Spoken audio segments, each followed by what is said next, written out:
Ya, terima kasih Anda masih bersama kami di Talk 2 News. Pemirsa, kita sudah tersambung dengan Pak Yudi, pengacara dari Jessica. Selamat malam Pak Yudi. Malam, ya. Ya, Pak Yudi, boleh kami tahu kondisi Jessica saat ini seperti apa? Ya, baik-baik, gak stres. Stres?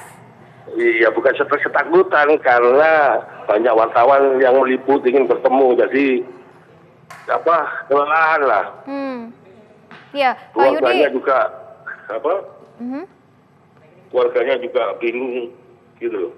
Iya, Pak Yudi, mohon maaf ini sudah berkali-kali mungkin ditanyakan, tapi kalau melihat posisi Jessica saat ini memang sudah semakin tersudut begitu ya, karena memang tidak ada sampai dengan saat ini belum ada indikasi pelaku lain begitu yang terlihat dari apa yang sudah dikatakan oleh rekan-rekan kepolisian. Itu polisi kan bisa meriksa keluarganya Mirna mundur sebelum datang ke sana siapa saja kan di rumahnya gitu. Anda mengindikasikan ada keluarga Mirna yang datang ke sana? Iya, sebelum Mirna datang ke sana ke Cafe Oliver itu harusnya melakukan perbuatan apa?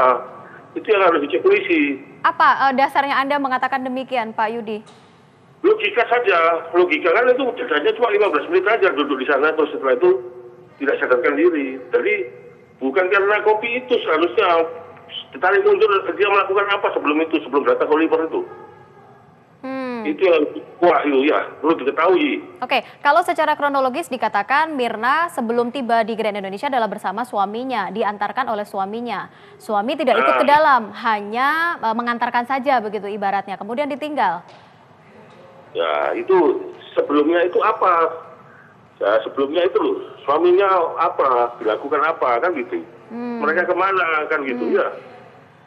Baik, kalau yang informasi yang Anda dapatkan Pak Yudi dari penggambaran Anda sampai Anda mengatakan apa yang dilakukan oleh suami Mirna dan mungkin seharusnya keluarga Mirna ini yang diperiksa. Siapa seharusnya yang diperiksa? Suami sudah diperiksa loh Pak Yudi.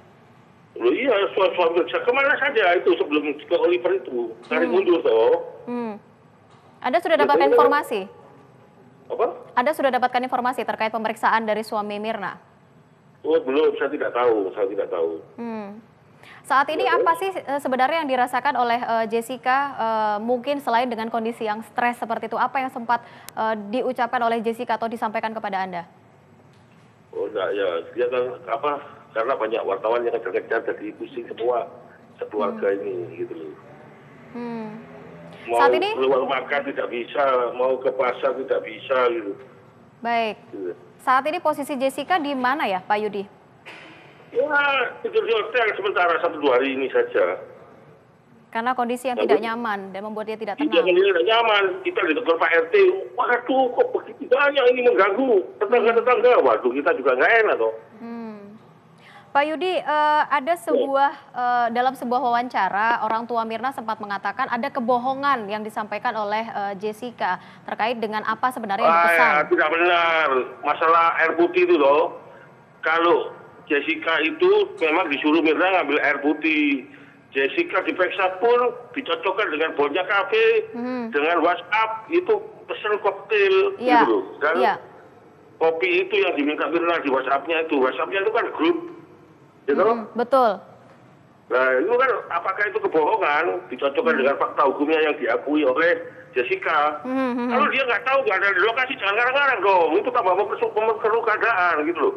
Oke, baik. Artinya timbul fitnah gitu. Kalau dia kan nggak tahu di lokasi, jangan banyak ngomong, ya. Artinya dengan 4 alat bukti dan juga saksi ahli yang sudah diperiksa oleh polisi, siapa lagi sebenarnya yang harus diperiksa sebagai titik terang begitu Pak Yudi kalau menurut Anda? Ya, ditarik mundur itu tadi Pak, saya ceritakan. Ditarik mundur saja? Sebelum ke Malaysia Mirna dengan suaminya itu, melakukan perbuatan apa saja. Baik Pak Yudi. Masuk akalkah Mas Reza kita tarik mundur saja untuk pemeriksaan? Ya, saya masih konsisten pada apa yang saya utarakan pada segmen-segmen sebelumnya, bahwa kuat dugaan saya pelaku tidak berada di satu meja. Berarti ya silakan tarik mundur ke belakang sebelum kemudian kopi itu singgah di meja, kopi itu berada di mana? Andaikan sianida dibubuhkan di kopi. Tapi andaikan sianida masuk ke tubuh korban tanpa melalui media kopi, maka tarik mundur lagi ke belakang. Tidak hanya di dapur, tapi keluar dari kafe itu. Oke, artinya polisi juga tidak menyebutkan bahwa di dalam kopi itu sebenarnya ada sianida? Nah, paling tidak berdasarkan pemberitaan yang saya coba simak hingga saat ini, tampaknya memang sianida berada di dalam kopi. Begitu katanya. Apalagi dalam reka peristiwa, terjadi dialog sedemikian rupa, baunya tidak beres, rasanya tidak lazim, dimuntahkan dan seterusnya. Jadi seolah-olah atau yang mungkin sebuah indikasi bahwa racun berada di dalam kopi.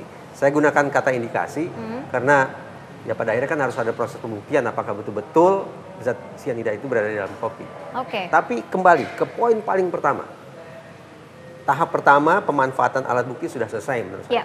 Polisi sudah yakin bahwa memang korban meninggal dunia dikarenakan pembunuhan. Pembunuhan yang dengan modus adanya kopi mengandung racun di dalamnya. Pada titik itu saya pikir sudah bisa dikunci. Artinya tinggal polisi saja menyimpulkan begitu apa yang sudah dilihat sebenarnya di depan mata. Sudah akan kelihatan ya kalau menurut Anda? Sulit. Mungkin saya tidak bermaksud untuk melemahkan semangat teman-teman kepolisian ya, tapi saya ingin katakan kalau memang pada akhirnya kasus ini harus dinyatakan dark number, kasus yang tidak bisa terungkap, ya sudahlah. Menurut saya asalkan itu disampaikan secara elegan, masyarakat akan bisa terima. Ketimbang kemudian tanda petik memaksakan harus ada tersangka dan orang dijebloskan ke penjara. Baik, Mbak Dewi, apa yang bisa Anda sampaikan? Jessica stres, tidak tahu harus berbuat apa, untuk makan pun juga sudah susah begitu ya keluar rumah. Pesan saya untuk Mbak Jessica, datang ke saya untuk hipnorelaksasi. Karena itu akan membantu. Kalau penutup nih Mbak, kasus ini bukan kasus high profile menurut saya. Tetap fokus dan saya tahu para penyidik mempunyai bukti-bukti yang cukup dan mereka sudah guts-nya itu adalah seorang polisi. Yakin beberapa minggu yang lalu sudah akan disampaikan, tetapi mereka mengetahui banyak sekali yang kita tidak ketahui. Kita biarkan saja menjadi suatu tanggung jawab dan kepolisian karena menurut saya di dalam hukum, ilmu hukum itu tidak ada hipotesa. Jadi adanya ilmu pasti. Hanya ilmu pasti. Hanya ada kebenaran itu hanya satu. Jadi kalau kita lihat saksi-saksi, lihat konsistensinya, facial ekspresinya, bagaimana dia menyikapi permasalahan ini, bisa dilihat, ditarik benang merahnya dengan sangat mudah. Ini adalah kasus-kasus pembunuhan biasa. Baik. Ada dua perbedaan pendapat di sini antara Anda dan juga Mas Reza. Pak Yudi, Anda masih bergabung bersama kami? Siap. Ya, Pak Yudi, satu pertanyaan terakhir sebelum saya tutup program ini, bahwa ada kesaksian sebenarnya dari pihak pelayan, ada kawan dari Mirna yang meletakkan sesuatu ke dalam minuman. Kawan, iya. Meletakkan sesuatu. Waduh, itu mungkin nggak benar ya. Mana meletakkan siapa kan begitu. Meletakkan cyanida, mana buktinya cyanidanya, Om? Itu nggak gampang itu orang dapat cyanida itu.